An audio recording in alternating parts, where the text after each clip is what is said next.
investor doing things on your own? How about someone working with a firm that isn't so responsive or in sync with your investment philosophy? My podcast talks you through all things financial. Look, there's stuff you don't deal with very often, but investments, insurance, and retirement is something we plan for each and every day. This is the Pennywise Financial Podcast, and welcome to the show. All right. Welcome to the Pennywise Financial Podcast. Constantine here, Monarch Wealth Management. My co-host today, Dave Georgiev. Hello. And we've got a special guest. Go ahead and introduce him. Yes, we have Mr. Matthew Merrick from AnnieMac Mortgage. Matt, welcome to the show, buddy. Hey guys, happy to be here.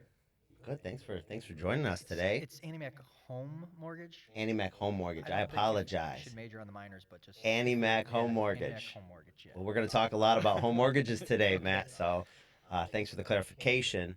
And I guess I'll start out, Matt, if I may. Just tell us just a little bit about yourself. How'd you get into mortgages? And say whatever you want, basically. And go. Let's see here. So, started, I guess, getting in the financial industry and banking, if you want to put them two in the same sentence, in 2010. Got out of college, got into banking, thought it's something that I wanted to do, and kind of just went from there. Moved to a couple different financial institutions, and as I was going up the ladder, I had one of my managers ask me if I wanted to get into mortgage. I'm like, yeah, cool. What do you mean? Like, I had no idea what. I mean, I knew what a mortgage was. Sure. You know, definitionally, and listening to my parents growing up. But at the time, I'm like, yeah, I'll take a chance and get into mortgage. You know, at the time, it was a fully commissioned job. I've never had a commission type job, so it was a little scary for me at first to kind of make that leap. But I started doing mortgages in 2014, 2015 for a local credit union around here. Started getting some experience, knew nothing. I think in 2015, our industry also went from like the good faith estimate and I think the fees worksheet and the HUD-1.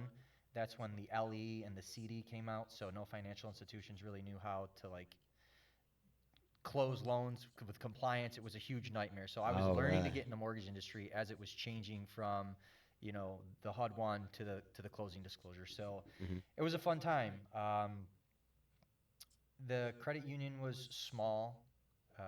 I didn't get a lot of exposure. We only had a conventional product, and I wanted to really grow my business. So in 2018, end of 17, early 18, I left and I went and joined a mortgage broker in Rochester, New York.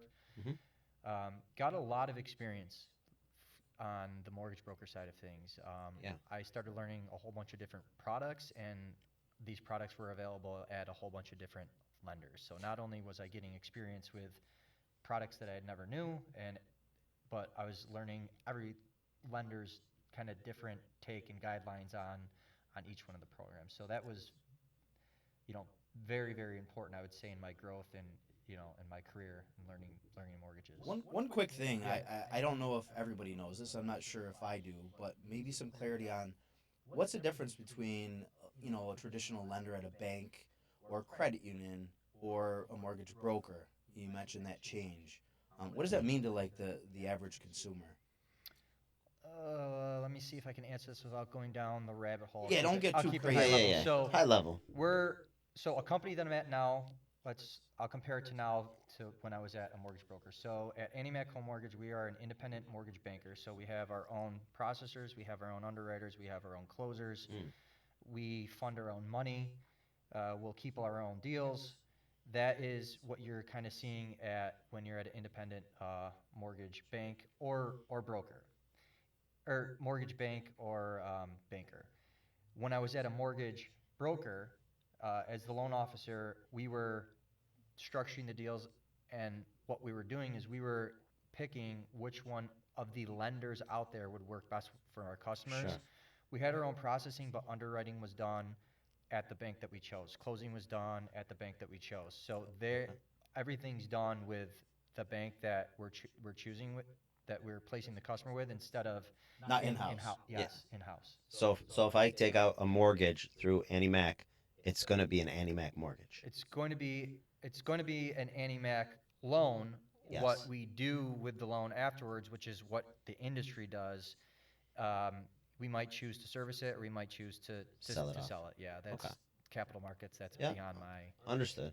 my I think pay that's grade or reasonable understanding. too. Yeah. Yeah. So Yeah, I do too. I just thought it was good to hear that. So where do you get your clients from? How do people find you? Like, is somebody going out getting pre-approved for a house with you and then shopping with their realtor, or is it usually the other way around? that's a good question. It's actually the other way around. I would say that I get the majority of my business from two or three different buckets, probably three. So I would say I've been doing it long enough now, so I have a lot of repeat customers. I mean, I Mhm. think a mortgage, I don't know the stat, but every 5 to 7 years, you're getting a new mortgage. Whether you're selling a house, refinancing, the cyclicality of having a mortgage every 5 to 7 years, someone's getting a new mortgage. So I have a lot of repeat clients Yeah. now because I've been doing this for just over 10 years. I would call it my centers of influence. People like you guys. I get referrals from financial advisors, CPAs that I've hooked up with, and then I would say probably the biggest one is like the realtor sphere. So usually we're getting referrals from realtors because they have clients that are looking to shop and they need a pre-approval before they're able to go and look at houses, or the realtors want to make sure that they're pre-approved before that they're taking the time to go show them houses. So Sure. I would say those general three buckets are pretty much where I'm getting the majority of my clients from. I think that's so important though. Like for me personally, I send people to Matt because I know they're going to be taken care of, and that's ultimately whether it's a CPA, an attorney. I use Kevin as an example. Like I send people to people like you because I know you're going to take good care of them Yeah. and treat them like we would treat them. Yep. So we appreciate that, and it's worked out well, obviously. Yeah. No. Thank you guys. Yeah, absolutely. So talk more about the process now. I mean, is it? I know inventory in the last couple of years has been kind of low. People want to get into a house. They might lose 5 or 10 homes. What's the cycle look like now? Are we still in that same trend? I Man, the last couple of years have been brutal, I would say, for buyers in Rochester, New York. You probably have clients Hmm. that are looking and searching, probably coming up with the same thing. Lisa's realtor, probably hears some stuff. But yeah, there's a lot of buyer fatigue. I am noticing some softness now after, I would say, like spring, early summer rush. You've got more houses that are going past the late negotiations. I have had a lot of customers and agents have a little bit more success now than they were earlier in the year. But I mean, just overall, it has been tough for buyers sellers. It's been a seller's market in Rochester, New York for A while. a while. Yeah. I would say since probably the beginning of COVID, maybe Mhm. 2020, 2021. Mm. So I think with the interest rates where they are, people getting beat out, home prices, taxes. There's a lot of external components happening in Rochester that are just kind of taking a toll on the home buyer, and there's some fatigue. But you know, with that, there's also been a lot of wins. So Sure. Do you think, Matt, in your opinion, with the Feds coming up next week, I think it's next week with the decision next Wednesday. That's yeah, right. next the 17th. The 17th.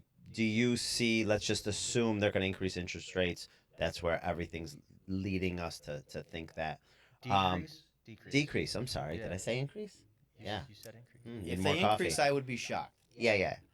Decrease. What? And that would how- stop the train right on the railroad tracks. I think Everything shuts we've down. had Yes. we've had some pretty good market days basically since the last Fed meeting, Yeah. and we've priced in. Interest rates have gotten better over the last 30 days or so. But Yeah. I think if they did an increase, Oh yeah. Forget about it. I'm sorry. Slip of the train's tongue. coming off the rail. Yeah. Well, I was just listening to Jamie Dimon the other day, and he was talking about how he sees the economy weakening because of a number of different factors. And he's like, does that mean we're going to lead into recession? Perhaps not.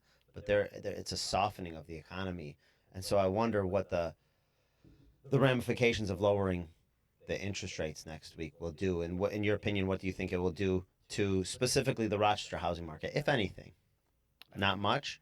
I think on a macro level, have a better uh, push than it will just in our specific market. Mhm. I mean, that's a change that's going to affect purchasing power and whether it's with because we're talking about the prime rate. Mhm. So we're not talking about actually mortgage rate specifically, but Absolutely. we price in economic factors and news like the interest rate drop. So I mean, I think interest rates have been, this is just opinion. Yeah, yeah. I think interest rates, especially the Fed's fund rate and prime rate, have been held kind of high for a little bit too long. We've been seeing some weaknesses in cracking in the economy. I mean, was it last week they revised the job number that Yep. came out? Yep. 24,000 jobs in the like that's the signs are there, and Yeah. I think that we're behind some of the other countries as far as when it comes to a rate decrease and stuff like that too. But Hmm. again, smarter people. Well, and that's what Jamie Dimon was referring to was the updated data, and it was a pretty drastic adjustment. Um, so he's concerned, and rightfully so.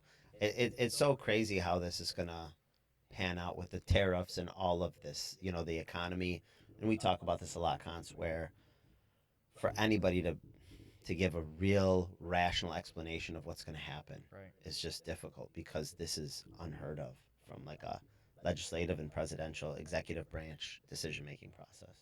Yeah. Let's shift gears for a minute. I have a question about like how people are buying homes and the motivation behind it. We talked about this on our last show. In the past, I mean, even clients of ours would retire. They downsize, right? They don't need this 4-bedroom, 3-bath home, and it's husband and wife. They're empty nesters. They want to settle down and maybe reduce their costs. So they would sell their home, make a decent amount of money, and then buy like a ranch, one level. Um, so they can make money when they sell their house, but then they're going to be paying a premium to buy something else. Yep. What have you seen people do to kind of overcome that? Are they, I mean, are people still doing additions and making modifications so they could live in their home longer, or are there other things they're doing to help that process along? Maybe moving to another market where it's warmer, down in Florida. Yeah, man, that's a Easy good, question, right? yeah. That's a good. I mean, I've seen a lot of people. Like, if you have to move for necessity and not convenience, Mhm. you're moving and you're biting the bullet. That's what I've seen. So whether there's a change in family dynamic or structure, kids, school districts, what like, Mhm. I've clients are, they're gonna, you know, painstakingly they're gonna go through it. They're gonna take that higher interest rate. They're gonna take the higher taxes that come along with that. They're gonna take that, the extra expense. Um, but if it's for convenience, I have seen a little bit, some people being more content. Um, I don't know, construction costs are also up through the roof too. I mean, we know a whole bunch of, contractors and, additions, modifications. They're not cheap now either. Right? Pools. Pools. I hit a nerve. Good Yeah. investment. I mean, actually, it's kind of like increasing the value of properties, right? In the last 5 years, I mean, you think of COVID, look at Mhm. what happened there. So obviously, people were excited to stay at home and Yep. get cozy in their pool Yeah. and enjoy summer. There's the pool again. Yeah, double pool. Mentioned the pool. Well, Are we the- selling the pool here? I mean, man, you already bought one, right? Are we selling The pools? pool's almost done. I'll tell you this though. Back in the day, I always remember people saying, "Well, remember, if you put in a pool, it's not going to increase the value of your home." And it's like, yeah, but I'm going to live here for the next 30 years of my life. The enjoyment my family's going to have from a swimming pool. The intrinsic value is much more than the Absolutely. financial value. Yeah. And I do think that if you have a nice in-ground pool with a grill and a Wow. Putting and green. yeah, putting green. Paver patio. Yeah. I mean, we're just saying turf. if somebody should plan for Yeah. something like this. Yeah. No, I think it's going to increase the home value, but Absolutely, it's not dollar Matt. for dollar. No. Every But time- again, the intrinsic value of the next Yeah. 30 years of your life. Every time I've gone down to pull the permit, Sue from Ogden, she's like, thank you for investing in the community. Thank you for investing in the community. So Yeah. They're just seeing the assessed value. I was just going to say Yeah. your tax bill will reflect Yeah, this. yeah. Oh, crazy. But, Crazy. No, they like me there. So, That's good. That's good. yeah, I don't know. So process is about the same. You're saying the cycle is about the same. People lose a few houses, they're overpaying, Yeah. but things are starting to soften up. And if they do lower rates, do you think that'll help, or worsen things? Because now you might have people that were kind of on the fence, and what are rates right now? Average ballpark. I would probably say right around 6 right now, give or take. Okay. Oh, that's not bad at all. No, No. they've come No, down. it's like not. like Wow. I said, we had some good good Mhm. market. We had a good CPI and PPI number a couple Mhm. weeks ago. The jobs number, which came out, I think it was last Thursday or Friday, really helped. And I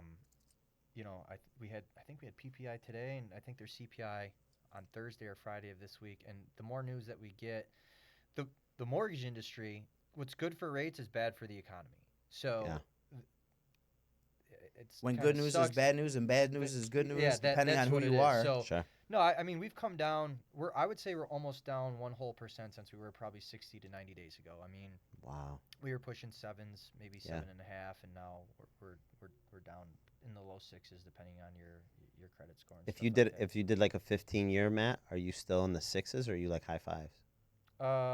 You probably in the fives now. I Wow. know that we were having not me specifically, yeah. but the bond market, the short term Mhm. treasury bonds were higher than long term bonds. It was It's like inversed it's for a while. it's been an So inverted yield curve for years now. yeah, so I mean, when I was doing, mortgages, I would say before COVID, there Mhm. was a significant difference between a 10 or a 15 year and then a 30 year. Yeah. Well, the last 24 months, Not much. not so much. It's crazy. So, That's crazy. One quick thought on Fed lowering rates. What does that mean for borrowers?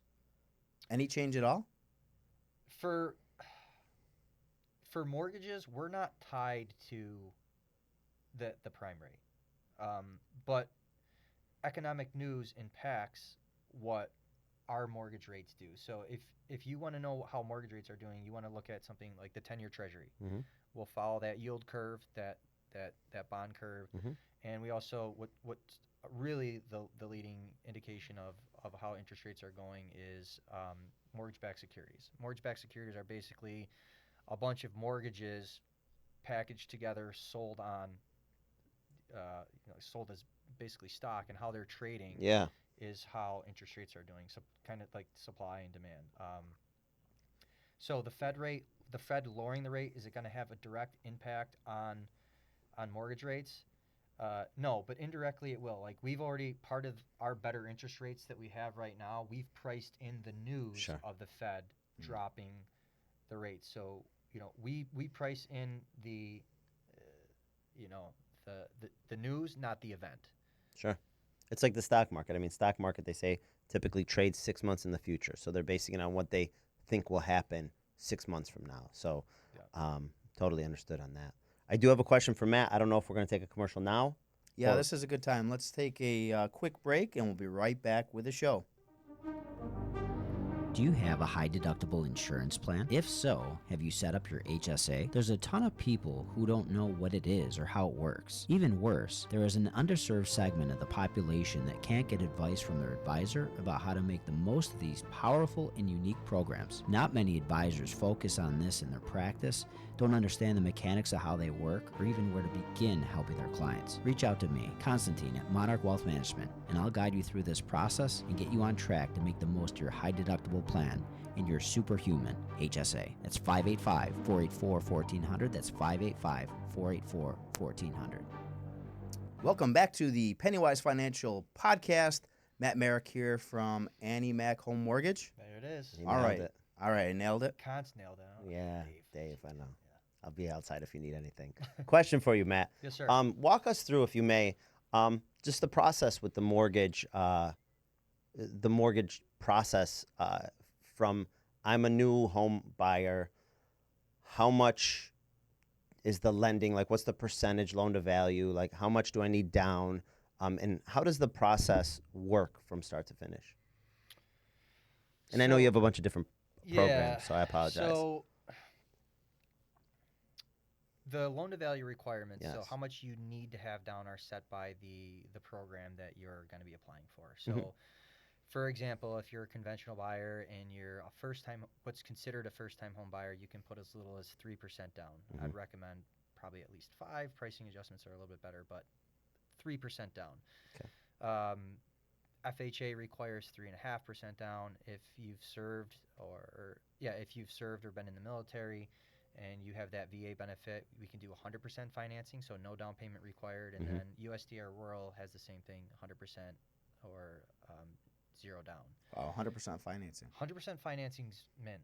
It's very, Wow. very helpful. And Yeah. a lot of these programs also have sellers assist, which you can get, hasn't been as popular in the recent years, but I mean, in the past, I've been able to help customers actually get into the, houses without any money down at all. That's wonderful. That's cool. But Yeah. basically, Dave, go back to your question. The down Mhm. payment requirements are set by the program that you're applying Sure. for. But let's go back to like first-time homeowners, home buyers. Yeah, 3%. 3%. Okay. What else is required would be bank closing costs, so things like appraisal, processing and underwriting fees. There's third-party fees like verifications and title insurance and stuff like that. You've got recording fees for the deed and the mortgage at the county that you're purchasing the house in, and then there's prepaid stuff like interest and insurance and taxes. So that's the combination of what you would see on your loan estimate and closing disclosure that I would say is your total cash to close. So it includes your down payment if you have one, and then any additional fees and prepaids, is I guess what you would call Sure. 'em. And not to put you on the spot, Matt, but like, is there an estimate? So if you have to put a 3% down payment, but then you add in all the other stuff from a percentage of total purchase, would you say like at the end of the day you need 10%? I would say that's maybe a little aggressive, but probably close. I mean, taxes in our area are Yeah. 4 to 5%. Yep. Plus the 3, and Yep. another 1 to 2% for Ancillary and- expenses. Yeah, I would say that's pretty close. Yeah. Okay, but that's the whole kit and caboodle. So if you want a $300,000 house, plan accordingly. Yeah, 30 grand's not out of scope. Yeah, So, okay. mortgage process for us, it's very simple, right? We get you Mhm. set up, get you pre-approved, get your letter out to your real estate agent.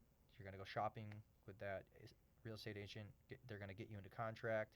How long is that good for? Technically, pre-approval is good for about 90 days.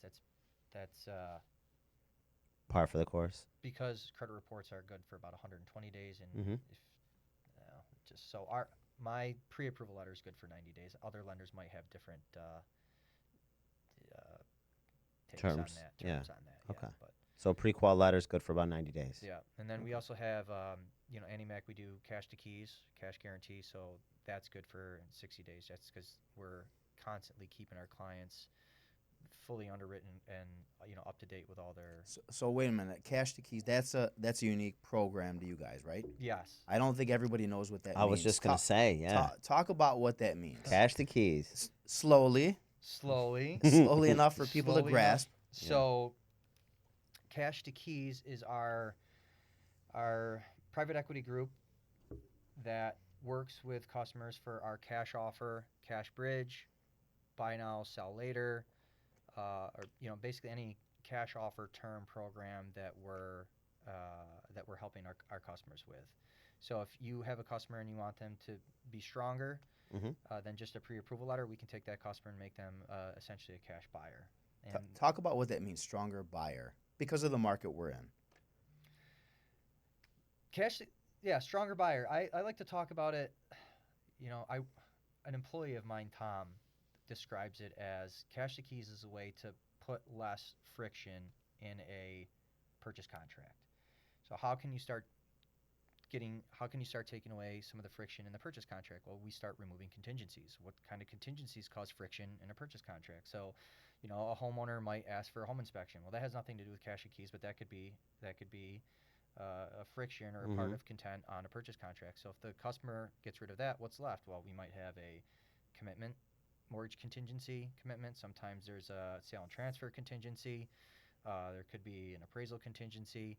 So there's other layers of friction inside a purchase contract. And so what we've done at Cash to Keys is we've tried to help our buyers remove as many layers of friction as they can to make them stronger. So cash offer, we're removing any financing contingency. We're backing the offer with cash if something were to happen. We stepped in. I think we've bought over 700 houses for, I don't know, 800 million across the United States since Cash to Keys has been in business. Wow. Yeah.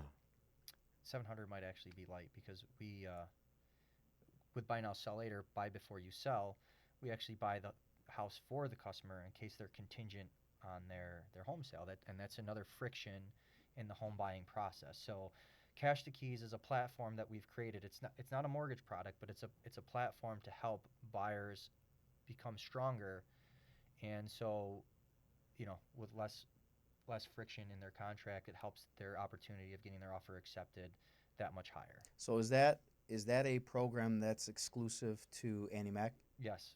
Yep. It is. Yeah, cash to keys is. Other lenders have their own. Other lenders or competition have their take on cash to keys, but like our cash offer, our buy now sell later, our cash bridge is exclusive to AnnieMac Home Mortgage and AnnieMac Cash to Keys. So when you talk about contingencies, that's basically a way for buyers to say, if X doesn't happen, I'm going to walk away from the deal. And if I'm selling my home, I might say, geez, Matt's got an offer that might be higher than Dave's, but he also has a lot of contingencies, so I may be less reluctant to want to take your offer, right? Exactly. So when you say stronger, we're not talking about strength here. We're talking about the overall, the incentive without any hurdles, less hurdles in your way. Yep. Yeah, Correct. friction. I like how you said that. Friction. It's like your job is to eliminate as much friction as possible. So Yep. what is in your realm of control or your sphere of influence that you can eliminate to get to close? Yeah. And Right. again, if I'm a seller and I have 2 contracts in front of me that I'm looking at for offers on my house, and let's just say the price is the same, because that's another talking point. But if I have a clean offer here with no mortgage contingency or potentially appraisal contingency, I've got no home inspection, septic tank I mean, I've got that, and then I've got another one. They're giving me the same amount of money, but they want all these contingencies. What Which one are you what choosing? am I likely to choose? Yeah, absolutely. But more.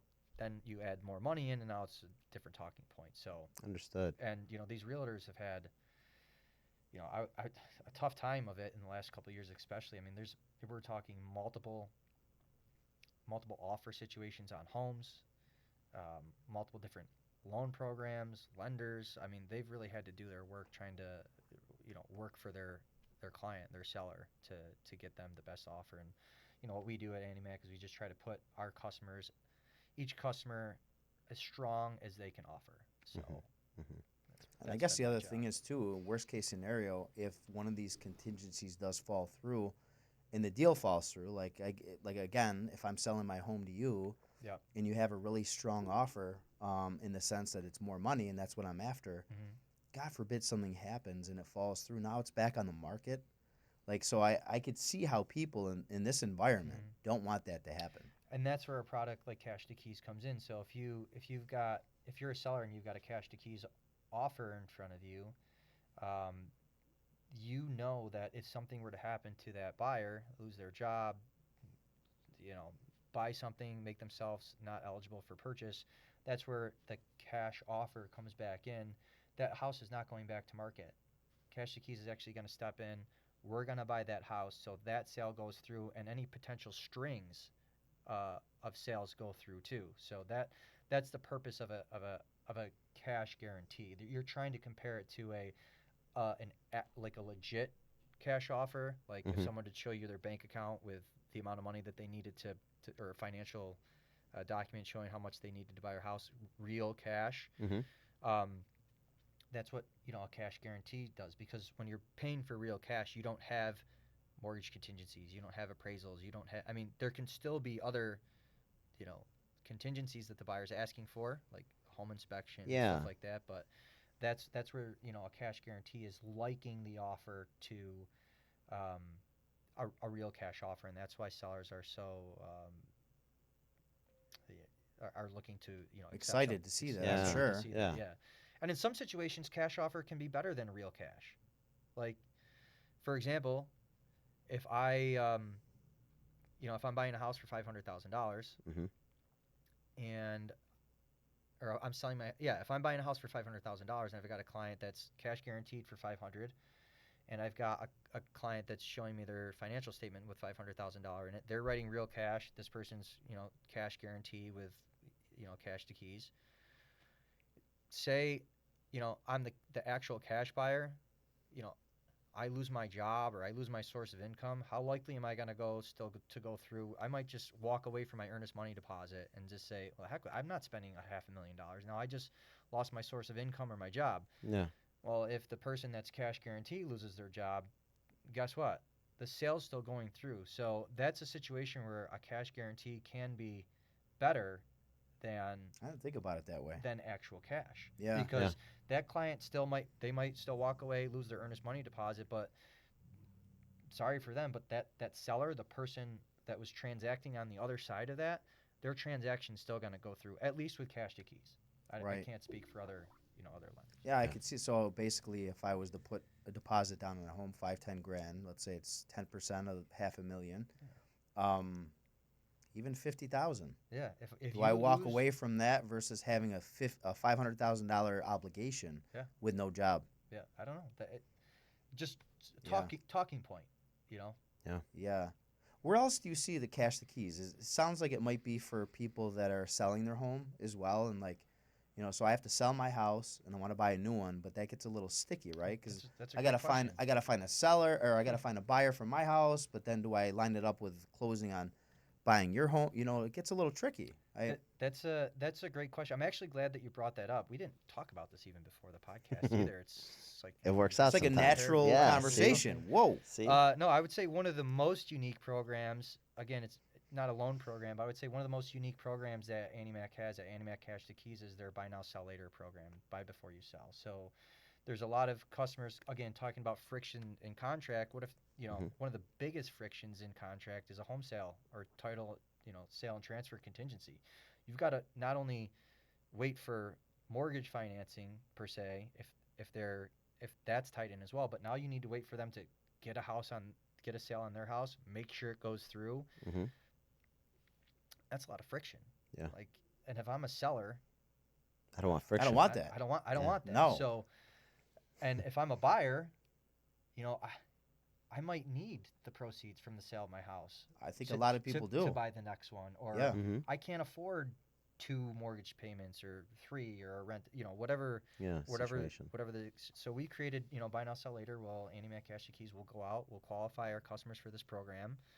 This is high level. Mm-hmm. And once you're qualified for the program, you can go out shopping with your realtor, and we will put the offer on the house that you want to move into next, so we can secure that house for you before you have to put up the house that you're living for sale. I mean, what's every buyer's worst dream? They sell their house and they don't have a place to go. Yeah. So we take that off the table by getting them the next house that they want, and it allows them to sell their house afterwards, get all their Wow. proceeds, Yeah. do the mortgage at the the lower loan amount. Say they had $200,000 of equity into their sale. Now they're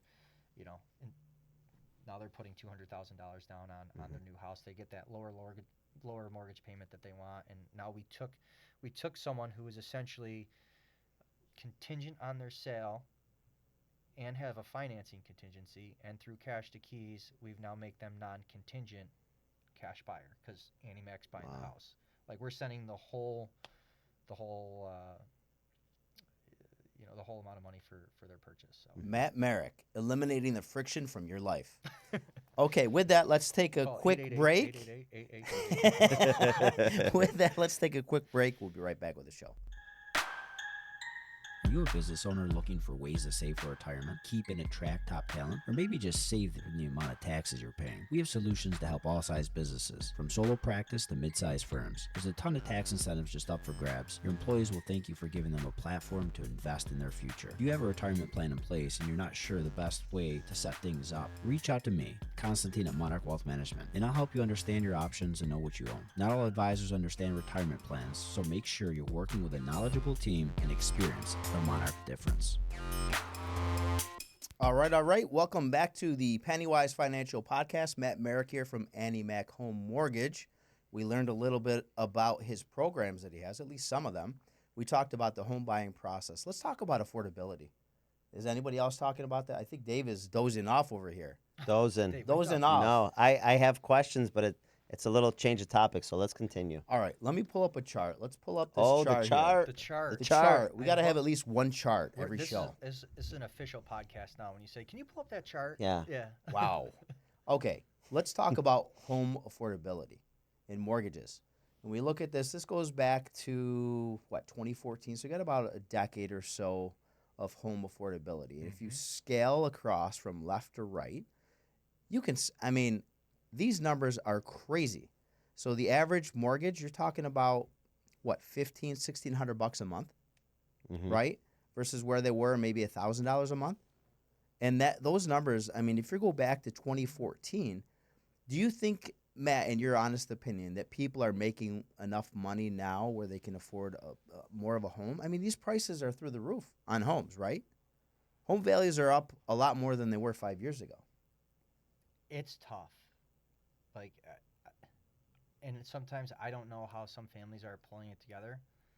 But affordability, I mean, that chart's absolutely correct. Affordability's gone through the roof with Yeah. Oh, yeah. taxes, not just taxes, insurance. In 5 years, my insurance has doubled on my primary. Doubled. Wow. Seriously? Doubled. And you're not talking about a Florida home. No, I'm not talking about a whole Florida home. Yeah. Maybe I need to look around, but Well, don't go to Florida if you want lower taxes But, or insurance. Insurance, interest rates are. I mean, 2018, 2019 on the chart, interest rates were. Yeah. Do you want the chart back up? Pull that chart back up. From 2018 to 2020, we had rates from like 3 to 5%, maybe even lower than that. Yeah. So that impacts affordability. Mm-hmm. Taxes, the municipality taxes. I mean, everything's more expensive, and I don't think wages are keeping up with the expense. I mean, you guys would They're not. probably see that more. I do, and this chart looks at ages 25 to 44-year-olds. So this is not the established family that's maybe downsizing or heading into retirement. These are like younger families, and this is the people that I feel bad for right now, looking for a home. Middle working class. Right? I don't know how. Isn't that the American dream, right? You settle down, you get married, have some kids, put in a This is the pool. most expensive time here. Oh, Well, you got to buy the house first. buy the house. Buy the house Weren't we first. just talking about that constant statistically? Two, like a couple, married couple, both making minimum wage, can't afford, the was it rent, or to be able to afford a mortgage? Do you guys know what's the number? Like, do you know what the median household income is for 25 to 35-year-olds in the United States? I don't In know. upstate New York? No, just curious. I would say I think Not putting you on this. Just each Yeah, person you're putting us on probably the spot. between 50 to 75,000. Average, I'd say, family between the age of 30 to 40. Household income maybe 100,000. And we're not just talking housing expense in terms of payment. How about utility, food? I mean, everything. You mentioned something else. I wanna ask you, and this is kind of post sale. I don't know if you're seeing this, but I feel bad for some of these families that are buying a home. They're overpaying for it, but what's the alternative? Continue to rent. They might do that. And so if you're buying a house that was maybe assessed at 100,000, and you're buying it for 250, 300, what happens in 2 or 3 or 4 years when your home gets reappraised, reassessed? Yeah. Right? Yeah. Can they afford? I mean, I know my in-laws in their neighborhood in Henrietta, right? So they went from maybe 5,000 to maybe 7,500, 8,000 a year in taxes. That's a dramatic impact for somebody that's on a fixed income. Yeah. Right? Yeah, and percentage-wise, that's a huge increase. It is. I mean, I do my best to, let our customers know that this is something that they can expect. I know my real estate partners that I work with also do. I know that you guys are, when you're referring someone over to me, you have these conversations with them too. I mean, the best thing that we can do is just let them know kind of what to expect up front, knowing that, a big change like that is gonna happen. Yeah. And I wish we don't even know how much the municipality is gonna choose to change their assessed value, so we don't even know how it's really going to It's look. not dollar for dollar, Yeah. and it's like, but I guess we do run the worst case because I have people that call me and say, "Hey, look, I'm meeting with my realtor, and we're looking at this house. This is what the taxes are. Yeah. What's the worst case?" And I like to use that as something to look at. They can afford it, but I'm wondering, do we see foreclosures in 5 years from now when people realize that they cannot afford the homes they bought? Yeah, I think so. Like everything, I think like everything in life, there's some cyclicality to our industry, and we've been on a seller's market, especially here, and I'd say around the United States, but it's getting softer now. I mean, you're seeing places and pockets in Florida. We just had a good friend go down to Florida and buy a house, and paid significantly under what the seller wanted to pay, and that wasn't Florida's changed drastically over the last 6 months. It's not like our market. No. But our market's getting a little bit softer now too. I mean, we're seeing houses make it past delayed negotiations. Yeah. We've seen not so many offers. So, we just had the last 4 to 6 years of ramping up and the industry being on fire, I think we might be starting to see that other side of the cyclicality of our cycle. And constant what you were saying, like I think that we can see more. I think that we might end up seeing some more foreclosures and stuff because I mean it's high interest rates, high taxes, wages aren't going up that much. I mean someone's got to everything across the United States is expensive now. I think families are hurting, and you're gonna see that come off in foreclosures. It's unfortunate, but you'll see it. How about cyclicality in terms of your business? We're back to school. I mean, in our market, people like to move when the weather is nice and warm. Yeah. I know my apartments rent that way. Does business slow down this time of year for you, or is this not really? No, that's a good question. I mean, we definitely have. My experience is that we definitely have some you know uh, busier times in the year and some slower times. I think um, you know everyone's rushing in that June, July to get settled before school starts, so their kids can get in the school industry and that they're the school district that they want. And then it slows down a little bit more this time of the year. We'll see it ramp up again, and then we'll get into the holiday season. Yeah, that's got to be your slowest time, right? I would say my slowest time is like the middle of January Yeah. through the middle of March. Yeah. And then I'd say as soon as the beginning of March hits, the credit pulls start happening, customer conversations, and it's just like sometimes it's hard to keep up. Sure. But spring market is real every single year. Mhm. Doesn't matter. Spring market hits hard. Summer's busy, and then we do see a little bit of a fall off, after families are settled into school, and then it gets busier again, and then again that winter, after the holidays, yeah, January to March is kind I of. guess the it depends slowest. why they're moving too, right? I mean, did you get a new job and you're not from the area? You're buying a home. It's not like you have to. Wait a minute, we got to wait for summer to come around. Right. Sure. You're moving in the Yeah. snow or not? Yeah, I mean, a lot of it has to do with where we do the majority of our business. A lot of my business is in, upstate New York, Rochester. Mhm. So maybe different in Florida or South Carolina or something. But By the way, median income between 25 to 34 is about $59,000. And that's across the nation. Yeah, that was the national. Okay. Yeah, National just as an average. FYI. 59? 59,000. Okay. I do want to transition a little to talk about real estate as an investment. What's your take from a landlord real estate standpoint? How do you view it in the current conditions of where we are from a real estate environment? Is it a good buying opportunity, selling opportunity? What's your 2 cents, man? I can't wait to hear this. You're on the spot. On the spot. I am on the spot. I don't know if I want to speak with opinion or fact. I think it's always a good time to buy real estate. So even though prices are higher, guess what else is higher? Rent. Yeah. So Rent is ridiculous these days. yeah, I mean, good if you're a landlord. I mean, there's a reason why Rochester's top 5 or top 10 in the United States for rent. I mean, we have investors coming. I deal with investors all the time from other states, specifically in Rochester, New York. I don't know. I always ask them, why did you choose Rochester? mm-hmm. Oh, the house prices are so cheap, relatively speaking, compared to everywhere else, and the rents are high. There's California investors, New Jersey investors, downstate investors. Everyone's always coming to Rochester, New York. So, to answer your question, do I think real estate, now is a good time to buy? Yeah, I think it's always a good time to buy. Whether the interest rates are high or interest rates are low, again, talking cyclicality, we can always refinance to a lower rate later. But the properties in our market is always going to, I think we're going to remain stable and continue to go up. The thing I think it's a challenge. I have clients that are looking for properties. I don't know if you have the same, but you have Johnny Smith who bought the home 20 years ago for $100,000. He's looking to sell it for $350 now because he'll get it too. That's what it's worth. For me to come in and buy that property and make money and have it cash flow like he does, I mean, it's not even close. Taxes will go up, costs will go up. The amount of rent that I'm collecting is not going to be enough to cash flow on the properties that I'm buying. It's got to be really, really tough to find something with margins that are appealing enough to want to do it. That's true. Depending on the investor you are, what's your motivation for buying the property? Are you just looking for a place to sink some money into, and you're okay with, a little bit of meat on the bones and just let the property increase, or, Yeah. do you really need to hit your cap rates and your debt service ratios that you're looking for?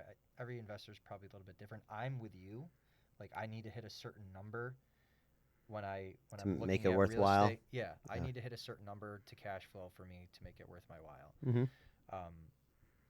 If I had a pocket of $100 million, maybe I didn't Sure. need to hit that number. I Sure. don't know. So But I think if you, to your point though, Matt, if you get to a point where, say, you work your regular career, whatever your job is, and then you do the real estate on the side, you want of course, everybody wants the cap rates maxed out, inflows coming in solid, but sometimes you get a deal in a difficult interest rate environment or a price environment, kind of what we're looking at right now. You may not see the cap rates you may want, but if you can stomach the lack of cash flow, as long as it's paying for itself, plus a little bit of a cushion, like you were saying, a little bit of meat on the bones, yep, somebody else is paying your mortgage. yeah. You have an an appreciating equity. asset, and somebody is paying your bills. And if you're doing it the right way, you are expensing and depreciating the Absolutely. yeah. So, back to your original question, I think it's always a good time to buy real estate, and I would agree with obviously, that. for the deal to go through, it's got to make sense on both parties. So, Yeah. a lot of these times you're talking about John Smith's going to sell his house, he might have tenants in there from 3 or 4 years ago that have just been, they're a good talent. Like, they don't need them to pay a lot. Mm-hmm. I know when I deal with a lot of investors, like, when they're going to buy the house, they're not looking for houses where they're renewing leases or, like, they're Yep. increasing rents immediately. And They, they're getting are? You're saying they are increasing They rents? are, yeah. And Wow. they're getting it. They're getting it. I have houses that I own that are I'm charging less because I like the tenants, and Yeah. but I bought it a different time, lower price. And, I have a little old lady. Maybe I'm She's just a been there nice for guy, 10 yeah. years. Yeah. I'm just like, yeah. Well, you have to think about too. You get them out. You gotta put money into it to clean it up. You gotta advertise it, Yep. right? Yep. And there's some lost money there too. Yep. Even if you charge an extra $100, $200 a month, Yeah. if it takes you 3 months to get it rented, well, if you're charging $1,000 a month, Yeah. you're $3,000 out. yeah. I agreed. I have one like true example. Little old lady. She's been there before I bought it. She's been there like 11 years. It's a 1-bedroom apartment. She pays $650 a month. If she moved out tomorrow, and we'd have to fix it up, right? But then after, I could probably rent that same in today's current market for at least $1,000 a month, at least. Yeah. What do you guys think of Big Beautiful Bill?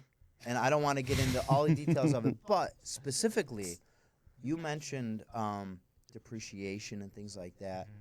There is something built in there, and again, I'm not a tax expert, so we're gonna have to bring Neither somebody am I. on here. I But should bring a Yeah. tax do expert. you think that that's going Can we to? phone a friend? Let's phone a friend. I'd like to phone a friend, please. Can we bring up a chart on? No, the chart's not gonna help us. No. No, but in all honesty, from what I'm hearing, there's some clause in there where you could basically depreciate much of that purchase in one single year, and that's been extended. That was some kind of incentive that was a part of other legislation that's built into this bill. That may be up and coming for you, Maybe. and a up coming tailwind for your business. Yeah. Yeah. Well, I again, not to get too deep, but I think that the legislation in office now is trying to do things for the business owner, and that is one of It's pro-business, right? that is one of Yeah, the things definitely. that you could do Money to in take motion. take advantage of. Yeah. So Capitalist market. depreciation's great. It is. It is. Yeah. But do we have time to talk about this a little bit? We got a few minutes. All right, you're We going to got a allow few it? minutes, so Cons is we'll going to allow it. Okay. We were just talking about this, how you purchase a home, like a rental property, you depreciate everything in year one. Correct me if I'm wrong. Yeah, the majority of it is from what I know. Yeah. Yes. So then you can turn around and, what were we saying, like purchase a house like every other year? Remember we were going through that example? If you go through the example from what I've seen from other people that have done Tax this. savings on the depreciation in year one is enough to go ahead. I think I'm picking up what you're putting. Go ahead. So depending on how you qualify as a real estate person, qualified professional, you can use the depreciation to offset regular W-2 income, right? Again, we want to get a tax expert in here to really go through this because it sounds exciting. I hear a lot of good things about this bill. What's actually in it, I don't know. Yeah. I don't know. But yeah, essentially you're right. So if you bought a $400,000, $500,000 house, and you use 30% down, let's say, ballpark, you've put in $150,000 plus closing costs, say $200,000. You're depreciating almost $500,000 against your W-2 income, which could bring it down to almost give you every dollar you paid back. Correct. Now you Correct. turn around, buy another house, do the same thing, buy another house. I mean, that And you're sounds building an empire. And what you're saying Correct. too is you are having somebody else, even if it doesn't cash flow, you're having somebody else build equity in your properties, which, I mean, over the next 20, 30 years, probably are not going to go down in value, I think, right? Yeah. Not here. I don't think so. In Rochester, no. we're pretty stable. Just Another in reason general. why all investors want to come here. We're Yeah. pretty stable. Yeah. But is that where you wanted to go? Is that what That's you exactly what, because we were just talking about that, and I think that that's a great example. Now, again, I don't want to sound like some Instagram short where all these people. I just saw. Clip this. Yeah, I just saw Yeah. one of our CPA friends posted $67 million in IRS, Dan Bash, Fine. fines for bad advice that people got off of social Off media. TikTok, yeah. And I can't tell you how many of my clients will text or message me on Instagram, say, hey, look at this clip. Is this real? And the person is trying to sell some sort of investment that they make a lot of money on, and it's like 60% accurate. I think I've gotten caught up in that and sent it to Dan Bash and be like, "Is this Is this real? legit? Owning Yeah. real estate properties Yeah. and stuff like that?" Well, same with stuff. I always bring up universal life policies. I think you've sent me stuff in the Dave, past. is this yeah. Yeah. That is by far the worst one. Should Yeah, I buy uh, cash value life insurance? Yeah, I should buy cash value whole life insurance. It's like, no, you shouldn't. Yeah. I mean, and I'm not, again, there's definitely arguments where it makes sense, but for somebody, the majority of my clients, it does not make sense. No, know. because they don't talk about all the details, right? They don't Right. talk about Yeah. the tax and the bad stuff. And Right. you think of even buying a property. You say, okay, you buy a property for $100,000. 30 years down the road, it's worth $300,000.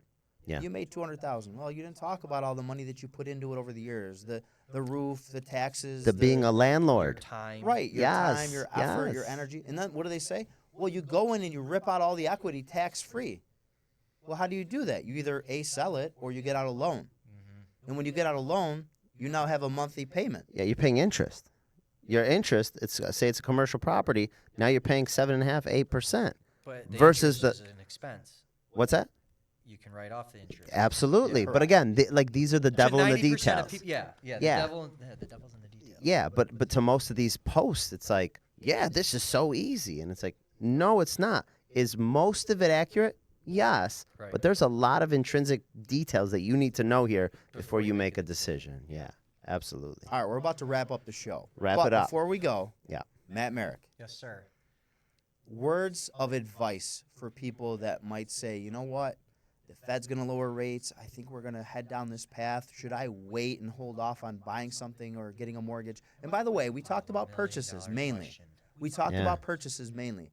Do you do anything besides purchases? Any refis, cash out? Yeah, we do. You do? Yeah, we full Full gamut? Yeah, Full gamut. service Wow. mortgage lender. No friction No friction. and full gamut. Full gamut. Yeah, we do. So yeah, refinances. We have over. I mean, we just talked a little bit about cash to keys, but we have over 220 mortgage products. When you talk about Wow. renovation and the different loan products that are out there, I didn't even know them all, but over 220 different products, plus cash to keys. What With- you're trying to tell us is you're a big deal? AnnieMac Home Mortgage is a big deal. Wow. No, Oh. yeah, no, we're a big deal over here. Should we wait to buy? I mean, my answer is no. Yeah. You don't know what you don't know, Yeah. and just as easy as they can say that rates are going down, Powell could say, we're not. I don't We've think seen that that will be happen. good. We've seen that happen the last. We're Yeah. going to lower. 2 Oh, or no, 3 wait. We're going to times. pause. Oh, wait. We're going to raise. Wait a minute. You were just Yeah. about to lower. Now you're going to raise? Yeah, no, I don't think you should wait. I mean, just look at any of the charts historically. Yeah. Where the mortgage rates go, always like this. So whether you're buying up here, here. Are you trying to do your own graph right now? Wow. Yeah. Just point to Just pull it up. The chart. Can we get a there. chart up that from chart. Matt? But no, I don't. I don't think that you should wait, because if you have that mentality, you have other people having that mentality, and then what are you doing? You're going back into a bidding war, and now the price is higher. Yeah. And how's that any different from trying to time the market, the stock market? Yeah. I should wait. Everything's at an all-time high. Yeah, but over the next 30 years, it's going to average it out. Great example. Yeah. And like you said earlier, prices already kind of mixed in with what we think the feds are going to do, the mortgage rates, Yep. kind of baked in. And then on top of it, great scenario is over the next 3 years, interest rates go down dramatically, which I don't see happening, but say it did. No, Refinance. Yeah, refinance. I mean, I don't think we'll ever get down to 2 No. again, but We'll be retired. I think a nice, healthy rate is, I don't know, 4.5 to 5.5. I think it's enough for the Yeah. financial institutions can still have liquidity and have your own opinion on them, but they have they don't have liquidity issues, and they can still lend and not have issues. And I think it's low enough where the consumer is not gouged, because I mean rates are what they are, but it's an affordable interest rate for the consumer. I mean, that's just what I think. 4.5 to 5.5. Agreed. We're pretty close. I mean, you said we're around 6 We're getting there. change. We're getting there. There's definitely some opportunities for refinance right now. So, I mean, those are the conversations that I'm going to be having with some of my clients. I've got strike rates baked in with some people. Like, this is a good time to have a conversation. Can't push them, but, I have the opportunity to save you $200 a month right now. I think that you should take it. They might say no. Sure. And they could win, play with house money, or something could happen and rates go back, and now they just lost that opportunity again for an indefinite period of time. I mean, you guys see what's going on in world news and world events. Our markets are heavily influenced by world and global news and affairs, and you never know what you might get the next day. So my advice, take the win when you can get it. Yeah. And don't wait to buy. Words of wisdom. Words of wisdom. Matt Merrick, no friction, full gamut. Yep. Buy now. Buy now. Matt, how do we get a hold of you if somebody wants to sit down and talk about their mortgage, their housing decisions, their homing decisions? The best way to get a hold of me is, my cell phone. But why don't I have you guys put my contact information in the comments below in the video? I think that usually works out pretty well. But Perfect. I mean, you can find me on Instagram, Matthew S. Merrick, or Any pool store around here, Matt will be there. Oh my God, you're right. Yeah, any pool store around here, you can see me there. Yes. But that's how you can get a hold of me. You usually end with something fun, like a funny, like a this or a that. We will today. On the last one, do you? I want to answer one of those. Like, You know who's got good ones? Who? Is Dave. Okay. Here it is. Dave's got one. I know. Here it he's is. got one. Of course. In his back pocket. Okay. Let me just. Here it is. If you were an animal, Okay. what kind of animal would you be, and why? I'd be a male lion. A lion. King I of like how you had to a male lion. male lion. King of the jungle. Yeah. Yeah. I don't picture you as a female lion. Yeah. Let's just Correct. put it out there. Correct. That's Just throwing that out there. It's not for this podcast. There's a bank if you're Yeah, interested. but I can't say. I'm not gonna say it. Yeah, I would be a male lion. I think they're cool. They are cool. And they're strong. Uh huh. Matt the Muscular. male lion Merrick. Yeah, And but I like yeah. how we always have to throw in male. Matt the male lion All right, I Merrick. would just be a lion. All right, okay? he's a lion. He's a lion. What would you be? Ooh, I'm- back at you. I don't know, maybe an otter. Just cruising along. My wife likes otters. She thinks Yeah. they're cute. Yeah, see? Cute little otter. Yeah. What would you No, do I as don't an know. otter? I don't know. Build a dam or those beavers? Bold? I don't know what otters do. Yeah, I don't know. I don't know. I didn't give it enough Cons, thought. how about you? Me, I'd go with a gorilla. Honestly, like they're Male or chill. female? Male gorilla. Oh, did I say Silverback. male Yeah. otter? Yeah. Yeah. Okay. Silverback. All right. With that, I think we had fun, enough Wow. time. Yeah. Yeah. Good show, guys. Thank you, Thanks- Matt. Thank you for for having listening me. I to the- appreciate it. Thank you again. Appreciate it, everybody. Bye, guys. You've been listening to Pennywise Financial, brought to you by Monarch Wealth Management. Constantine and David really care about their clients. They want to make sure you're happy, so you'll continue to hire them. There's no commitments, and clients are free to leave whenever they want. Think about being able to pick up the phone and call someone for guidance and advice on almost anything, from buying a car, selling a home, buying vacation properties, or even selling a business. Reach out on the website at monarchwealthmanagement.com. There are 2 offices in Rochester and 2 offices in Buffalo. Reach out to us on Facebook, LinkedIn, Twitter, and YouTube, or call us toll-free at 800-480-1580. That's 800-480-1580. Until next time, this is Pennywise Financial signing off. The opinions voiced in this program are for general information only and are not intended to provide specific advice or recommendations for any individual. To determine which investments may be appropriate for you, consult with your attorney, accountant, and financial advisor or tax advisor prior to investing. Securities are offered through LPL Financial, member FINRA, and SIPC.